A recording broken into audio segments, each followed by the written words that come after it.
Hello there guys, and welcome to a Halloween themed Katie Craft. This week we're going to be making a Jacob's Ladder, which is an old school toy where you'd have colours or shapes on one side, and when you turned it over, the whole thing would turn over and give you a second design. So we're going to be making one that has red ghosties on one side and green ghosties on the other side. Right? So with the toy showed off, let's quickly grab our materials and let's get started. Okay, for this project you're going to need a piece of wooden strip wood. This one is roughly 42mm wide by about 900mm long. That's going to form the pieces of our Jacob's Ladder. To colour it, you're going to need to choose some paints. I chose to go for some spray paints to make it more Halloween themed. I went for an orange motif with black base coats, and then some green highlights to go with that as well. You could also get away with any coloured paints will do really. Some nice acrylic works nicely because it doesn't rub off very well. And then lastly you're going to need some pieces of ribbon, at least a metre or so long, and we'll find out why there's going to be sort of a bit later. Last thing, if you want to make some stencil transfers onto each piece, I was just using a piece of mount board, as the mount board will form a really nice firm piece of card which you can use to spray on top of to get that nice stencil. Well, there we go, materials out of the way, let's get started. So next you want to take your metal ruler and your pencil, and you want to measure every 4.5 centimetres. I've chosen 4.5 because my strip wood is 4.5 centimetres wide. You want to cut this into 10 square pieces of wood. Once you finish cutting, you should have 10 pieces of strip wood ready for painting. So once you've given your edges a bit of a sand, next thing you want to do is take a piece of wood or something you don't mind spraying against, or if you're just using normal paint, you can just paint straight on. Paint both sides of them black because we're going to stencil the designs on afterwards. But if you are spraying, nice piece of material, we don't mind getting sprayed. It's an old covered worktop. And then taking your black spray paints, you want to spray from roughly 15 centimetres away and to nice sweeping shapes over the piece of wood. Then you want to go sideways on and just do the edges and repeat on the bottom edges as well. Okay, so our next step, once all our pieces are dried, like this one is we can add our templates if you're wanting to. So to make a template, if you're using something like mount board, then you want to draw around your piece. I tend to go for the exact same size because then I know when I line up the thing I want to spray onto, I know that my design can be exactly where I want it to be. The first thing I'm going to do is I'm going to draw around the outside. So once you've drawn around the outside of your tile, you're going to want to draw your template. And there you go, my finished ghosty template. Now to help with the actual spraying of your wooden pieces, I've also cut 2 further pieces of mount board, which are going to act as my pieces, which are going to hold down the edges as I spray. Now this will stop the stencil lifting off the board and applying kind of a lighter spray to the rest of the wooden piece. Okay, here we are, fresh back in from the spraying. I've got 10 ghosts in green and 10 ghosts in orange. The template itself has actually held up remarkably well. The piece to kind of shield my fingers has worked quite nicely as well, and there's still plenty of paint left. So, after having sprayed our templates, we've got green for one side and orange for the other. Our next stage is the tricky part involving the ribbon and the glue. So for this stage, I've drawn a diagram to help explain. The purple lines on top show where we're going to have 2 pieces of ribbon. As you can see, we're going to be sandwiching the ribbon between the pieces of wood.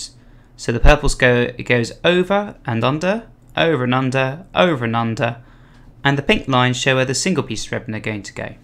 Before we start using the ribbon, you're going to want to sit the green ghosties on top of the red ghosties, so the green ghosts are facing to the right, underneath the red ghosts should be facing to the left. Once you've laid all your ghosts in line, and you're only going to need 6 pairs of these, it's time to start adding the ribbon. As you can see from the diagram, we're going to be looping the ribbon around, so when it goes through the middle of the blocks, it's just going to be straight, but where you see it starts to twirl in an S shape from underneath, it's going to go around the bottom, through the middle and over. Now to begin with here, add a little bit of hot glue. I'd suggest the actual wooden tile here. As you can see in the video, I realised this was getting a little bit too hot for my fingers. So put a little dab of hot glue on the wooden tile, and then press down the ribbon on top afterwards.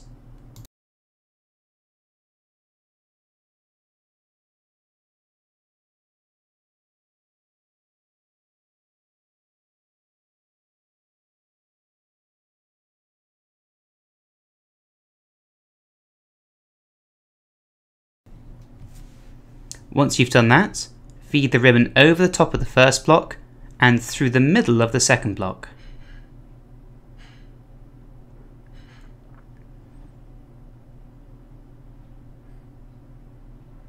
Once you've done that, make sure the first 2 blocks are held in place nice and firmly, and then pass the ribbon under, through the middle, and over on the next block. So, block on top, lift up that top piece, making sure it's nice and flat as it goes. Place the other piece back on top, making sure the ghostie is facing the right direction, and then the ribbon goes over the top, making sure you've got a nice S shape as it goes through. Then repeat all the way to the end, and then we'll pick up after we've put the first piece in place. When you get to the final tile, simply cut the ribbon a bit short so it will fit inside between the 2 last pieces.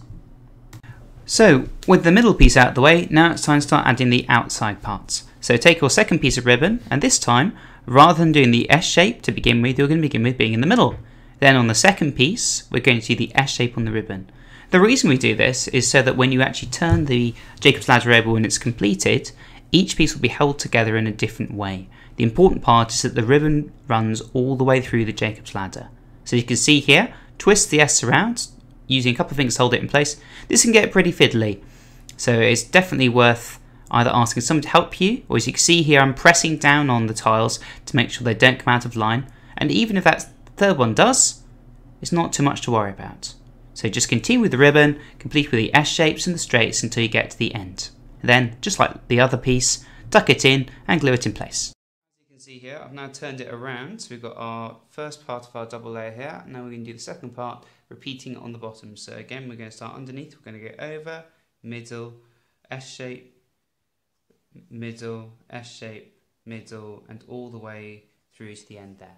I realised in doing this that actually the original one I was working off was actually only 6 long, and 10 was going to make this Jacob's Ladder huge. So what I've actually done is we're going to save these for another project, and we're just going to limit it to being 6. So as you can see here, every time that we've glued the 2 pieces of gold ribbon or the single ribbon in place from sideways on, we've added a blob of hot glue, we've pushed the tiles in, pulled the ribbon, and then pressed it down. As you can see, they're actually holding their shape really nicely here. And the last thing we're going to do here is we're going to glue these down right at the end. In fact, we can actually do that now. Once we've done that, last thing we need to do is glue these last pieces of ribbon in place, and then we can give it a test.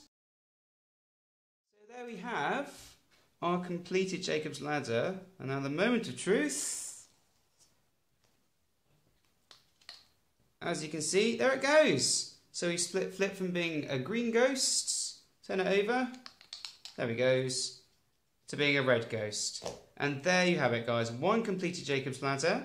As you can see, for first effort, some of the gold bands aren't exactly perfect on the sides, but it does flip over as it's supposed to, and you do get a nice change from the red to the green ghosts. Well, thanks very much for watching the video, guys. Hopefully that's inspired you to go off and make your own ones. Don't forget, if you have some spares left over, you can always make another one. Don't forget, top tip with the ribbon is make sure you have 3 long pieces first, and then as you sandwich them together, glue 1 tile at a time with all 3 pieces of ribbon. Some do the S shape and some go straight through the middle. But there you go, guys. Thanks very much for joining me. If you did enjoy the video, then why not give it a go and post some video or photo responses. Do share the video with your friends if you can think of anybody who'd like to have a go at making this. And as always, thanks very much for watching. Subscribe to the channel for more of the same, and with any suggestions for new projects, do put them in the comments below. Okay, take care then. Catch you soon.